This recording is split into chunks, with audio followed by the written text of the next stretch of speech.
Per parent, ikaw ba ay team wet food o belong ka sa mga team dry food? Okay lang nga ba na puro wet food lang ang pinapakain or puro dry food lang ang pinapakain natin sa ating mga cats? What if kung mix ang ibigay natin? Kung nasa team wet food ka, tulad na lamang nitong hawak natin na Felix by Purina, ito yung mga dapat mong malaman. Felix by Purina ay may tender meaty chunks and savory jelly na irresistible sa mga pusa. Alam nyo, ang maganda sa wet food, nakaka-contribute ito sa hydration ng inyong mga cats dahil mataas ang moisture nito, perfect para sa mga mahina uminom ng tubig. At dahil marami siyang flavors, super exciting ito para sa inyong mga cats. Kung ikaw naman po ay mahilig magpakain ng dry food or nasa team dry food ka tulad na lamang nitong Friskies by Purina, ito ang dapat mong malaman. Ang pagpapakain ng dry food sa inyong mga cats ay nakakatulong sa kanilang dental health dahil sa crunchy texture at convenient din ito kung sanay tayo sa free feeding. Ngayon, i-discuss naman po natin ang downside ng bawat isa.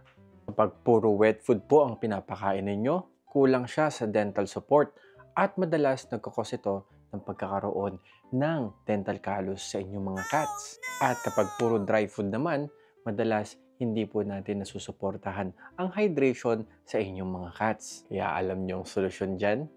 Pinakamaganda sa lahat, ang mixed feeding. Sa mixed feeding, nababalanse ang lahat. Wet food like Purina Felix gives hydration, variety, and meaty chunk pieces which makes it stand out.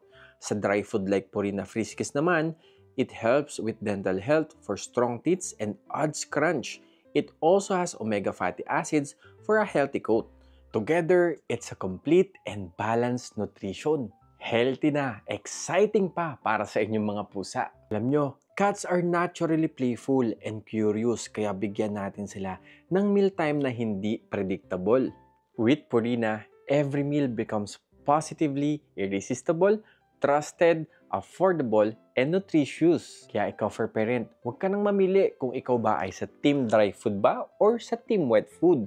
Dapat doon tayo sa mixed feeding para healthy, happy, and excited ang inyong mga pusa. Escape the predictability with Friskies and Felix. So paano? This is Doc Jello. See you on my next vlog. Bye!